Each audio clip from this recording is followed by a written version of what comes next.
Okay, so what can we do? What are our options when it comes to filtering out the sediments and the other particulates and things that are in the water?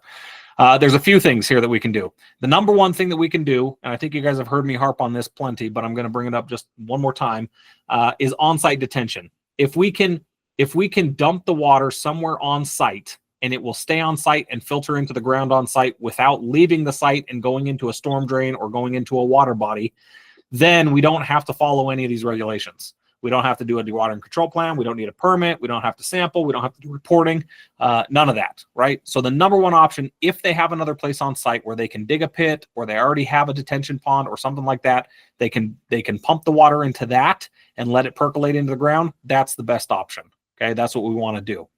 If that's not possible, then the next best option is the sedimentation bag. Okay, it costs the least, and it's very effective at removing sediment. It's a filter bag. It's basically made out of filter fabric.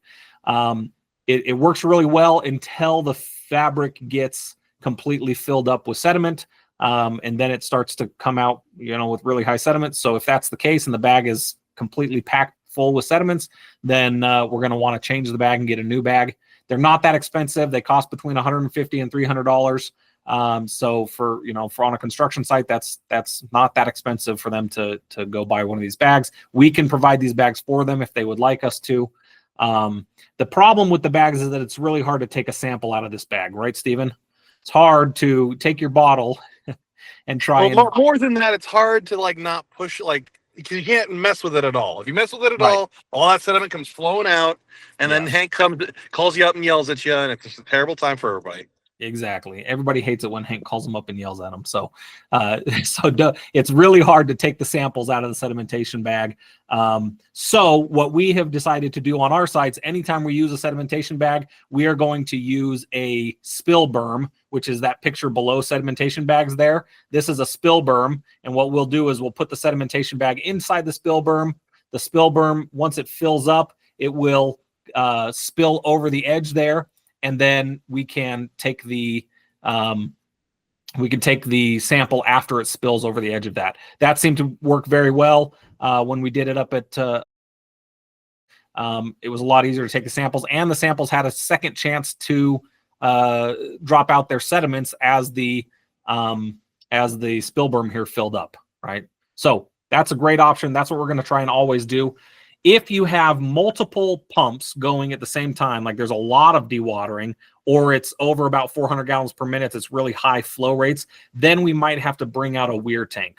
Weir tanks, we also call them frac tanks sometimes. You can see in here that they have these multiple chambers right here. So you start pumping it in, it fills up the one chamber, overflows into the next chamber, fills up that chamber, overflows into the next chamber, fills it up, overflows, and then finally it flows out, right? So it has all that time to leave the sediments and stuff behind, and that's how it cleans the water until it comes out. They work really, really well, especially for stuff over with some high flow rates, but they are very expensive to rent and have out there on site. You also need a lot of space on site to be able to use them. Okay, so that is also an option that we can use that you guys should know about and talk to your people about if they're asking questions about it. The final one is filter tanks. So these are both different types of filter tanks. The filter tanks have these chambers. This one has two chambers, this first one, and this one over here has just a single chamber. Here's two chambers here, and this one has a single chamber. You pump the water in, it filters out through the chambers, and then it comes out, out of the pipe here. This one, you pump the water in, it filters through the chamber, and then you pump it out. Okay. Or probably comes the other way, in this way and then out this way. I don't know. Anyway, the point is these actually have filters. So they're kind of like coffee filters, right? They're designed to filter out stuff. The nice part about it is that they can filter everything, right? So you're guaranteed, if you use one of these, probably to not have sediment levels above the 25 milligrams per liter. And also you can get specific filters that will also filter out oil and grease. So those are very nice for that. In fact, if you're having an oil and grease problem, this is pretty much the only solution that you have. The problem is they're also very expensive and they are very high maintenance because those filters get clogged up quickly. And then you have to go back in and you have to take the whole machine apart and clean out the filters and replace the filters so that you can keep using it. So, and they also need it. Usually they need a separate pump. You can't just pump straight into here. You have to pump in and then you have to pump out, right? Because there's just not enough pressure after it goes through the filter. So they are expensive. They require a lot of maintenance, but they're pretty much the only option if you have something like an oil and grease problem. Okay. All right, so let's talk about some tips and tricks. One of the things you can also use to help filter your stormwater, if you're doing it through like a sedimentation bag, you can use on-site vegetation. You can run that stuff through on-site vegetation after it comes out of your sedimentation bag, and that can help dry out any of the sediments. You'll want to put some riprap down and have a nice little waterfall area where you can collect your sample. But it is a good idea to always use on-site vegetation if you have any to help with that sampling. Now, we talked about for the sedimentation, the weekly average needs to be below 25 milligrams per liter.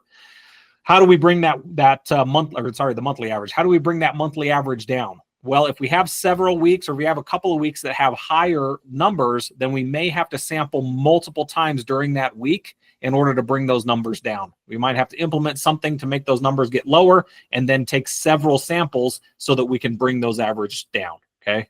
So that's something that's very possible. You can even leave the sampling bottles with your guys on site. We don't have to rerun the pH test more than once a week, but if they take more tests, more samples when it's cleaner, you can run those sedimentation tests and bring that average number down, okay? Another tip and trick that I would always tell the people to use, if you're out there with them while they're doing dewatering, when they first start up that pump and start pumping out of the hole, the first stuff they're going to get is going to be chocolate. Okay, they want to run that back into the same hole, preferably, or into another container, into a bucket or something, until it starts to get clear. If you try and take a sample right after you start up the pump, it's going to be a terrible sample, and it's not gonna do you any good. Okay.